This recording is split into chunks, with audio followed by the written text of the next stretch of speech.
नमस्कार, आप देख रहे हैं 9 भारत समाचार। नमस्कार, आप देख रहे हैं नवभारत समाचार। मैं हूं नेहा राठी। आइए देखते हैं आज की बड़ी खबर। जोरहाट के फुकनअली स्थित एबेक्स कोचिंग सेंटर में कलिता जनगोष्ठी युवा मंच जोरहाट जिला के सहयोग से एपीएससी असम लोक सेवा आयोग पाठ्यक्रम को लेकर एक प्रेस वार्ता आयोजित की गई। इस अवसर पर कलिता जनगोष्ठी युवा मंच असम के संयुक्त सचिव पवित्र हजारिका ने बताया कि एपीएससी प्रतियोगिता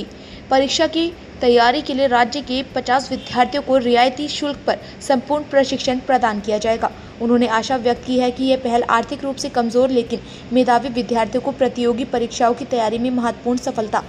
प्रदान करेंगी। एबेक्स एजुकेशन जोरहाट के संचालक अंशु विकास हजारिका ने बताया कि एपीएससी परीक्षा के लिए 10 माह का संपूर्ण पाठ्यक्रम 50% रियायती शुल्क पर उपलब्ध कराया जाएगा। सामान्यतः 60,000 रुपये मूल्य वाले इस पाठ्यक्रम के लिए चयनित विद्यार्थियों को केवल 30,000 रुपये का शुल्क देना होगा। यह सुविधा असम के 50 स्वदेशी छात्र छात्राओं के लिए उपलब्ध होगी।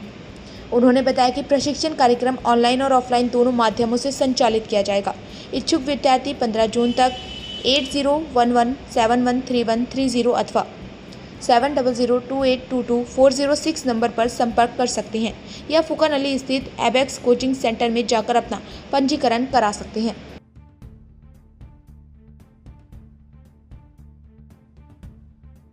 কলিতা জনগোষ্ঠী সন্মিলনৰ সম্পাদক হিচাপে আমাৰ যুৱ মৰ্চাই যি কামত আগবাঢ়িছে তাত আমি আনন্দিত আৰু লগতে আমাৰ ইয়াত ইমান এজন উদ্যোগী যুৱকক আমি পাইছোঁ আমাৰ সহযোগী হিচাপে অংশগ্ৰহণ তাৰ বাবে আমি ধন্যবাদ জনাইছোঁ আৰু এনেধৰণৰ প্ৰগ্ৰেম যাতে আৰু আগবাঢ়ে আৰু নতুন নতুন আমাৰ যিসকল কেওবাহৰ ছাত্ৰ ছাত্ৰী আছে বিভিন্ন জনগোষ্ঠী কালি এতিয়া আমি আছিলোঁ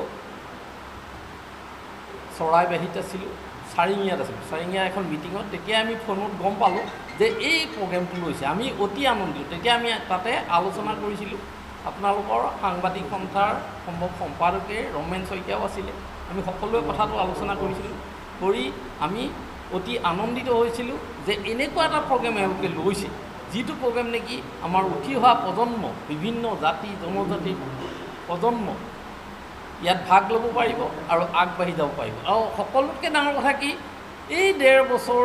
হৈছে নহয় জানো এই 1.5 বছৰত অংশু বিকাশে যিটো কৃতিত্ব অৰ্জন কৰিছে ফিলিমছতো কেইজনমানে পাছ কৰিছে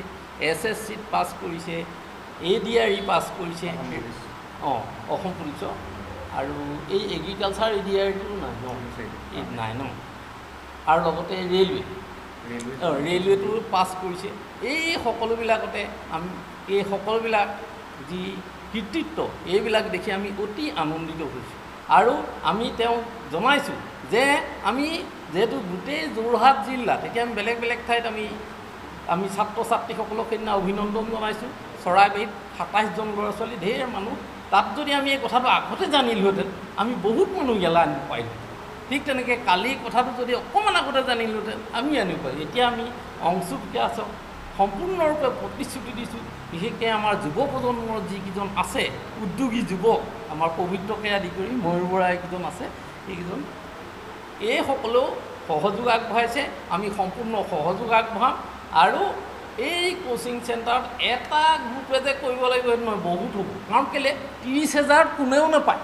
এই কোচিংটো মোৰ লগৰ এজন বন্ধুৰ ককায়েকে এতিয়া পুতেকে গুৱাহাটীত কোচিং লয় লাখৰ ওপৰত আৰু ইয়াতো তেওঁলোকে কিবা এটা কৰিছিলে মাজতে মই তেতিয়া অহা নাছিলোঁ মোক মাতিছিলে যদিও মই তেতিয়া অহা নাছিলোঁ কিন্তু এই প্ৰগ্ৰেমটো লোৱাৰ কাৰণে মই অংশু বিকাশক বিশেষকৈ ধন্যবাদ জনাইছোঁ আৰু ধন্যবাদ জনাইছোঁ আমাৰ এই যুৱ মঞ্চ এই যুৱ মঞ্চটো কিন্তু আমাৰ কাৰণে এটা কি হৈছে উৎসাহৰ প্ৰতীক কাৰণ তেওঁলোকেহে এই বস্তুবিলাক উলিয়াই আনিছে আৰু আমি তেওঁলোকক সহযোগ কৰি যাম এয়াই আমাৰ যোৰহাট জিলা কলিতা জনগোষ্ঠী সন্মিলনৰ হৈ আমাৰ বক্তব্য ধন্যবাদ।